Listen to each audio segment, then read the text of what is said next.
आप सभी YouTube channel पर जितने भी हमारे फ्रेंड्स जुड़े हुए हैं एवं बच्चे जुड़े हुए हैं, आपको आपके लिए एक शायरी है कि वक्त नूर को बेनूर बना देता है, छोटे से जख्म को नासूर बना देता है। कौन चाहता है अपनों से दूर रहना, पर सब वक्त सबको मजबूर बना देता है। Hi everyone, all of you.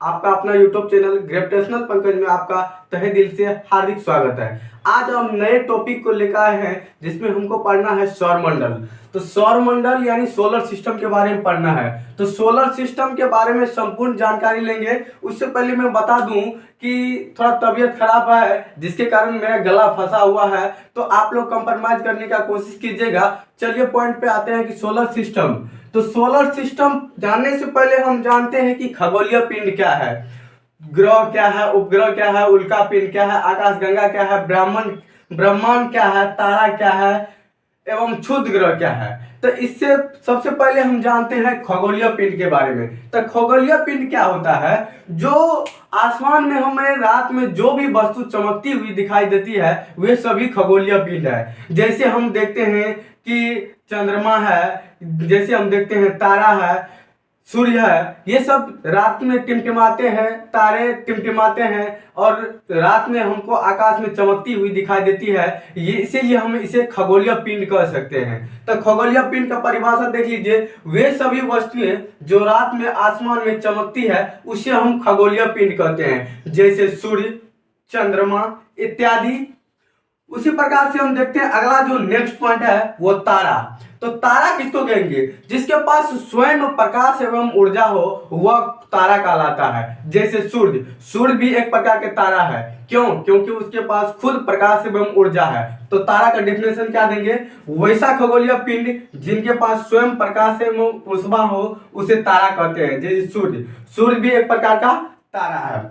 अब जानते हैं ग्रह के बारे में। ग्रह यानी प्लैनेट के बारे में। ग्रह क्या होता है? जिन पिंडों के पास प्रकाश एवं ऊर्जा न हो उसे हम ग्रह कहते हैं। यानी वैसा खगोलीय पिंड जिसके पास स्वयं प्रकाश एवं ऊर्जा न हो, बल्कि यह दूसरी लाइट की सहायता से या दूसरी की रोशनी की सहायता से चमकती हो, उसे हम ग्रह कहते हैं, प्लैनेट कहते हैं। जिन खगोलीय पिंडों के पास प्रकाश एवं ऊष्मा न हो उसे हम ग्रह कहते हैं।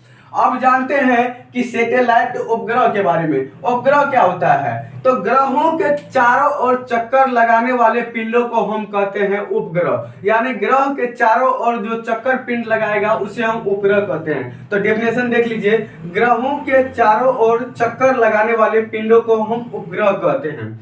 अब जानते हैं क्षुद्र ग्रह के बारे में। क्षुद्र ग्रह क्या होता है? तो क्षुद्र ग्रह होता है एक छोटे छोटे, बहुत असंख्य संख्या में छोटे छोटे पिंड होता है, यानी पिंडों का समूह होता है। तो वही डिफिनेशन लिखे हैं, सूर्य के चारों तरफ चक्कर लगाने वाले असंख्य छोटे छोटे पिंडों को क्षुद्र ग्रह कहते हैं। यानी सूर्य के चारों ओर जितने भी छोटे छोटे पिंड आपस में चक्कर लगा रहे हैं उसे हम क्षुद्र ग्रह कह सकते हैं। इसकी मात्रा कितना है? तो इसकी मात्रा असंख्य मात्रा में है। अब जानते हैं उल्का पिंड के बारे में। उल्का पिंड क्या होता है? सूर्य के चारों ओर चक्कर लगाने वाले पत्थरों के छोटे छोटे टुकड़े को हम क्या कहते हैं? उल्का पिंड कहते हैं। तो डेफिनेशन देख लीजिए, चारों ओर चक्कर लगाने वाले पत्थरों के छोटे छोटे टुकड़े को हम उल्का पिंड कहते हैं। अब जानते हैं आकाशगंगा। तो हम जानते हैं कि तारा के बारे में। तारा वह होता है जिसके पास स्वयं प्रकाश एवं ऊष्मा हो उसे तारा कहते हैं। तो यहाँ पर देख लीजिए आकाशगंगा, करोड़ों अरबों तारों के समूह को हम क्या कहते हैं? आकाशगंगा कहते हैं। यानी करोड़ों अरबों तारों के समूह को हम आकाशगंगा कहते हैं। अब जानते हैं ब्रह्मांड के बारे में। ब्रह्मांड क्या होता है? तो बहुत सारे आकाशगंगा मिलकर किसका निर्माण करता है? ब्रह्मांड का निर्माण करता है। यानी करोड़ों अरबों लाखों आकाशगंगाओं के समूह को हम क्या कहते हैं? हम ब्रह्मांड कहते हैं। अब जानते हैं सौरमंडल के बारे में। तो सौरमंडल क्या है? तो सौरमंडल जैसे हम जानते हैं कि ग्रह, उपग्रह, क्षुद्र ग्रह, उल्का पिंड एवं आकाशीय जैसे पिंड जो है, जो खगोलीय पिंड समूह को हम क्या कहते हैं? सौरमंडल कहते हैं। जैसे हम जानते हैं कि ग्रह है, उपग्रह है, सौर क्या कहते हैं, उल्का पिंड है या खगोलीय पिंड है, ये सभी मिलकर आपस में किसका निर्माण करते हैं? सौरमंडल के निर्माण करते हैं। सौरमंडल का जो मुखिया जो कहा जाता है वो सूर्य को कहा जाता है। उसके बाद देखते हैं सूर्य सौरमंडल के केंद्र में, यानी केंद्र मतलब बीचों बीच में स्थित है। सूर्य एक प्रकार का तारा है।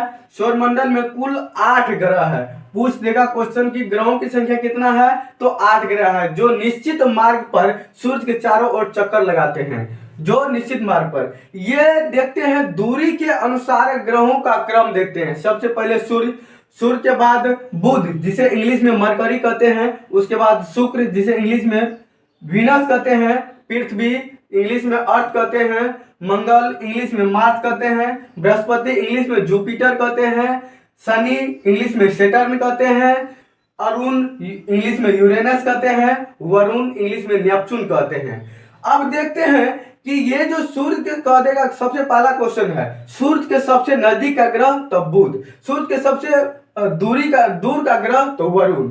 अब देखते हैं कि ये जो देखते हैं 4 ग्रह जो दिया हुआ है, इसे आंतरिक ग्रह के नाम से जाना जाता है, यानी यह गैसों से मिलकर बना हुआ है। ये सभी जो प्लैनेट है ये सभी गैसों से मिलकर बना हुआ, इसे आंतरिक ग्रह कहते हैं। और ये 4 जो देखते हैं इसे बाह्य ग्रह कहा जाता है। यानी कि अब देखते हैं कि ये जो आपको दिखाई दे रहा फिगर में, ये है क्षुद्र ग्रह, ये है आपका क्षुद्र ग्रह। तो क्षुद्र ग्रह जो है कहेगा किस किस ग्रह के बीच में है, तो यह जो है मंगल और बृहस्पति के बीच में स्थित होते हैं। अब जानते हैं सूर्य के सबसे निकट का ग्रह तो बुध, सबसे बड़ा ग्रह तो बृहस्पति, सबसे ज्यादा उपग्रह वाला ग्रह तो शनि, बिना उपग्रह वाला ग्रह तो बुध और शुक्र है। पृथ्वी को नीला ग्रह कहा जाता है। मंगल और बृहस्पति के बीच क्षुद्र ग्रह स्थित होते हैं। मंगल को लाल ग्रह कहा जाता है। अब देखते हैं मंगल के पास 2 उपग्रह है, फोबोस और डिमोस। ये डिमोस जो है सभी उपग्रहों में सबसे छोटा उपग्रह है। कह देगा कि सौरमंडल का सबसे छोटा उपग्रह तो वह डिमोस है, जो किसका उपग्रह है, मंगल का। अब देखते हैं मंगल को लाल ग्रह क्यों कहा जाता है, क्योंकि आयरन ऑक्साइड की उपस्थिति के कारण इसे लाल ग्रह कहा जाता है। साथ ही साथ पृथ्वी को नीला ग्रह इसलिए कहा जाता है क्योंकि जल की उपस्थिति के कारण इसे नीला ग्रह कहा जाता है। अब आप लोग बताइएगा कि कमेंट करके कि आप लोग को ये सेशन, छोटा सा सेशन कैसा लगा, आपका मेरा प्रयास कैसा लगा, तो आप लोग कमेंट में जरूर बताइए। जय हिंद।